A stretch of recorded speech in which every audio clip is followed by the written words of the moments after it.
Hello, future Rossies and pre-med explorers. This is Milena Garcia, your host for Ross University Checking the Pulse, a pre-med podcast. This is our mini podcast featuring facts and information about our medical program, insights from current students, and tips from practicing physicians. Each week, this broadcast will be broken down in small episodes, focusing on one aspect of our program, also having guests talk about their own experiences as students and as doctors. Wellness and self-care are essential for your success in medical school. At Ross University School of Medicine, we have a team of professionals dedicated to our students' health and support. In this episode, Dr. Shannon Evans joins me for a conversation about RUSM's Wellness and Counseling Center. Well, welcome back, everybody. Thanks for joining us again. This week, my guest is Dr. Shannon Evans. Dr. Evans, let's take a moment to have you introduce yourself to our audience. Great. Thanks for having me. My name is Shannon Evans. I'm a licensed clinical social worker in New Jersey and Tennessee, and I am the director of the RUSM Wellness and Counseling Center in Barbados. And how did you get involved in counseling?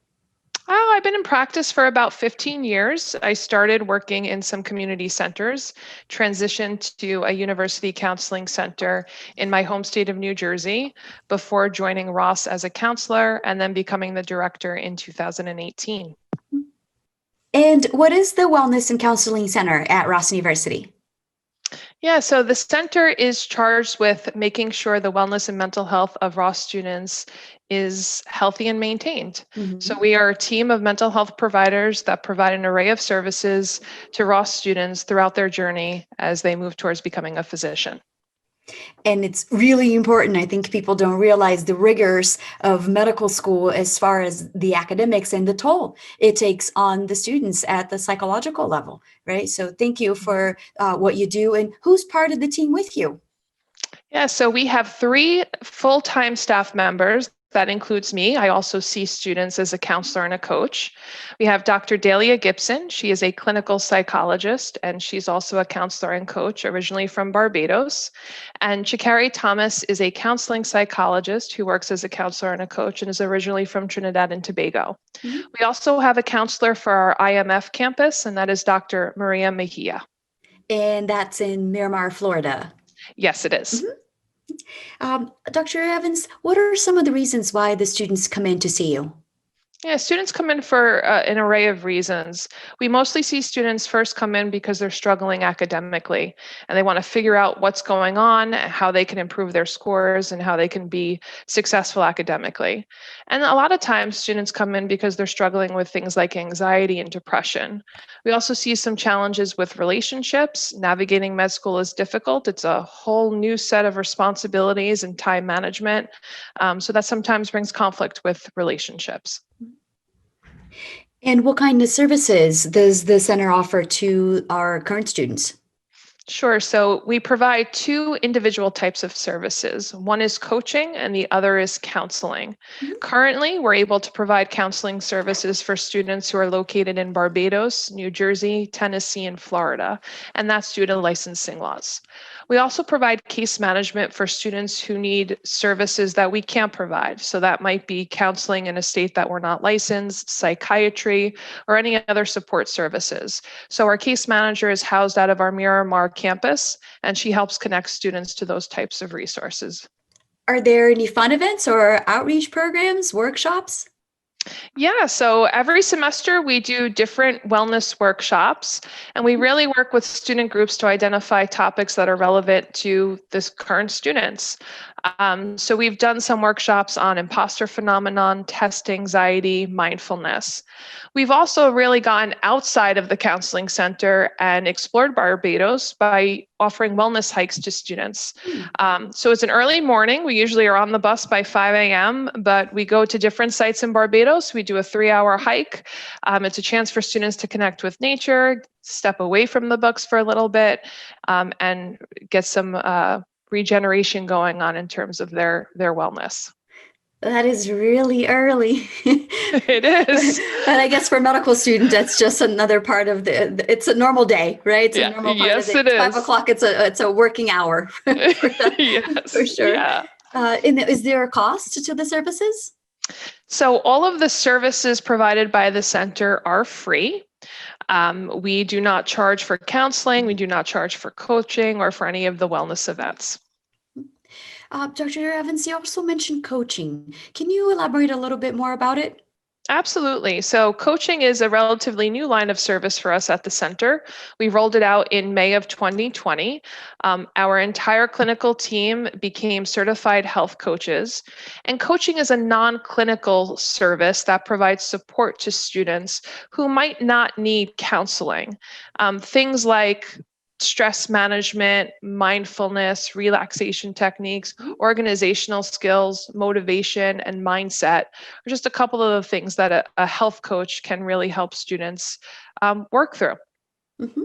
And for anybody listening, we did another episode on anxiety as well as burnout in medicine. So please go back and check out these topics as well.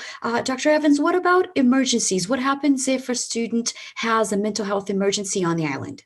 Yeah, that's a really great question. So, our center team manages any mental health emergency during regular business hours, 8 a.m. to 5 p.m. AST. We have an on call phone, or students can physically come to the center and they will be seen by one of our providers to do an assessment. For after hours, there is an EMT who has another phone, so it's all accessible by phone.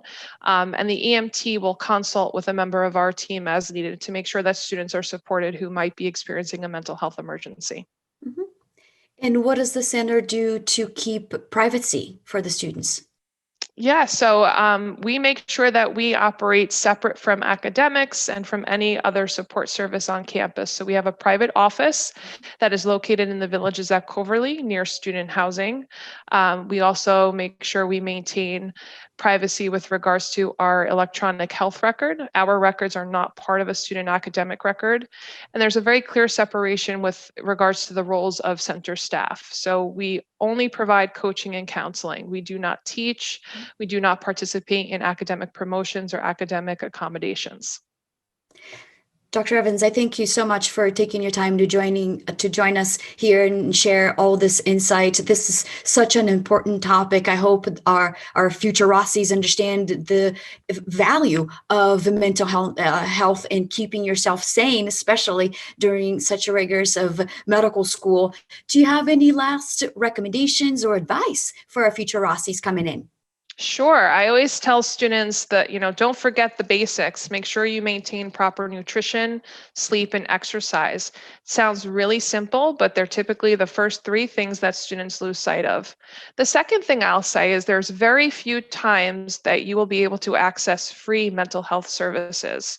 I encourage you to try it while you can. Even if you've never experienced counseling before, or you're not sure if you need it, but maybe you want to try the coaching line, I encourage students to reach out to the center and then we could help connect them in any way they may need. Beautiful. Thank you. Thanks again for the work that you do. I appreciate you taking your time. Absolutely. Thank you. Bye. Bye. Thank you for listening to Ross University Checking the Pulse, a pre-med podcast. This is Milena Garcia, your host. This podcast is made for you, so let me know what topics you want us to cover on future episodes. You can send me your comments, feedbacks, and requests to mgarcia@rossu.edu. Definitely follow us on Instagram, Twitter, and our YouTube channel at Ross Med School or on Facebook. If you're listening to this podcast on iTunes, I am working my way to 5 stars, so remember to send me your comments and let me know your ideas. If you're on Spotify, remember to click on the follow button to get our future episodes. All right, see you future Rossies and Pre-Med Explorers next week. This mini podcast is edited and produced by our in-house guru, Chris King.